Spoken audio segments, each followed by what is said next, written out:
my character is not really something that like at least who I am just naturally, it's not like things that I've like specifically worked towards, you know? Like I am sort of the product of my experience and, you know, my family and my friends in my life, but like I've never been like, okay, you need to be more like this, or like you need to sound like this when you talk. And I think also that is something that contributes to that quality, that sort of like fake superiority complex thing that I think a lot of people have, especially that are actors, because you do go into media training, you know, and they do teach you a very specific way to talk, and they tell you the things to say and the things not to say and how to speak with authority, like, you know, like you have any idea what you're talking about.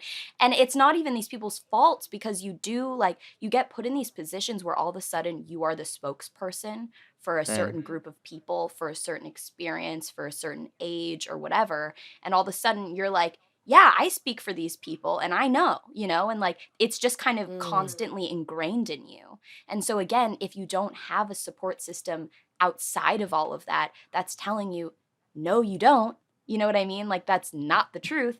Then that's what can happen. And so I definitely do think, although Julie swooped in with it, it is very much the truth that that my family is the basis of all of that. I'm curious because we talked to probably the majority of our guests are actors. Like it's probably not a huge majority, but most of them, and people with profiles and platforms and whatever amount of media training. And there are some through lines of like ways that they can deflect or ways that they can avoid or ways that they can, like, you see their eyes kind of glaze over and go into like a packaged answer. And I would love to know from you, like, how are you coached to show up to interviews like this so that we can adequately undo those tactics on other people? He wants to reverse engineer media training. It can't be Yes. done. No. Yeah. Once you're made to be a robot, No. It's but too you don't late. have that, by the way, Peyton. As an actor, I think the first thing like in media training, they start with like they tell you what your show's about, you know, and they tell you why that show matters to you, you know.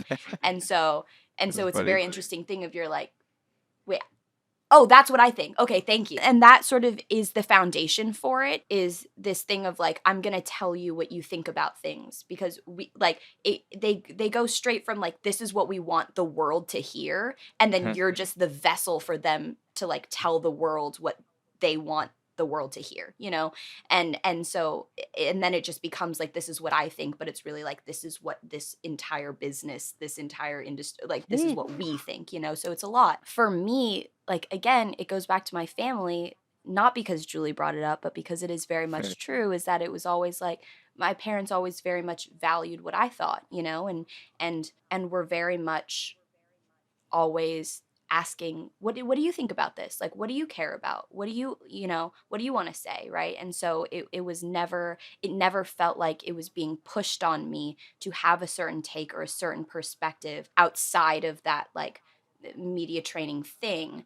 And so I had enough like outside support and influence that it wasn't, I was just hearing one thing. I think a lot of really great people I know that don't have as great a support system outside of the industry, they sit with these in these like media training things, and it's just like that's the only guidance they're being given, you know, that's the only resource they have. When that's all you have, that's what you go with, you know. I've been lucky enough to like have multiple voices, right, you know, multiple opinions circling me. And so I I truly believe, because of the way I've lived my life, is that there should be different opinions, you know, and it's not just like one thing that's the truth. That this is the message of our show. This is why my character is this. This is why you should think this by the end of the movie. You know what I mean? There's just, that's not the way it is, you know? And so yeah, I don't know if that answers your question in some kind of a Oh roundabout my way. God. It actually, I mean, There's that's but such a for a good, I lot of don't think people know that that's happening because that's yeah, pretty, but that's it's pretty absolutely happening, but it dangerous. would be imagine how dangerous it would be. Kids who don't have any media training at all are plopped in front of and it's not B-roll, it's not in-house, it is not controlled by the studio or something. They come to set and they're talking to kids and the kids are just going off.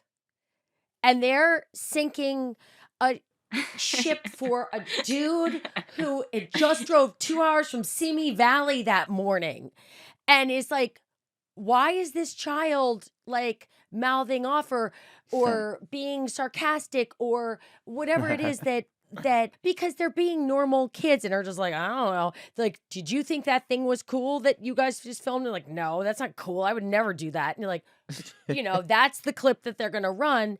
And so media training can be really valuable. And of course it can create like packaged animals, like you said, if you don't have other points of view coming in.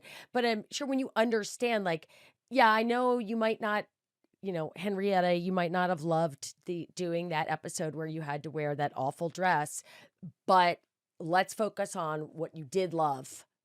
Like, No, 100%. I by no means think that like media training is a bad thing or that No. it's the problem at all. I just think it is about having balance. Because the danger, as you described it, Julie, that I understand is that, sure, certainly there's a danger to the production company. There's a danger to the studio. yeah. Like, I'm not sure that there's a danger to the consumer, right? There's a danger for There's the check. no. To the check. I don't know. Yeah, there's a danger for the people, but some of the people that are collecting the check, it's like it's not just the above the line like producers and directors in the studio. There's so many people that are involved in every project, from PAs in the office to Yeah. people It's a like danger to the security project. guards. Be mindful of that. And so if you're a little kid and you don't know how to be mindful, someone's got to Yeah. tell you how to be mindful.